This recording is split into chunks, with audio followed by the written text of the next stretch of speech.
Confusing fact series 14ലേക്ക് സ്വാഗതം.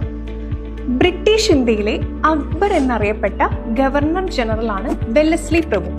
British ഇന്ത്യയിലെ ഔറംഗസീബ് എന്ന് വിശേഷിക്കപ്പെടുന്ന ഗവർണർ ജനറൽ കഴ്സൺ പ്രഭു ആണ്.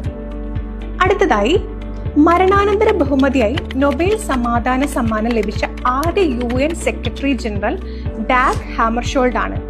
പദവിയിലിരിക്കെ നോബൽ സമാധാന സമ്മാനം നേടിയ ആദ്യ UN സെക്രട്ടറി ജനറൽ കോഫി അന്നാൻ ആണ്. സോ രണ്ടുപേരെയാണ് നമ്മൾ ഇവിടെ പറഞ്ഞിട്ടുള്ളത്, ഡാഗ് ഹാമർഷോൾഡും കോഫി അന്നാനും. ഇതിൽ മരണാനന്തര ബഹുമതിയായി നൊബേൽ സമാധാന സമ്മാനം ലഭിച്ച ആദ്യ UN സെക്രട്ടറി ആണ് ജനറൽ ഡാഗ് ഹാമർഷോൾഡ്. പദവിയിലിരിക്കെ നോബൽ സമാധാന സമ്മാനം നേടിയ ആദ്യ UN സെക്രട്ടറി ജനറൽ കോഫി അന്നാനുമാണ്.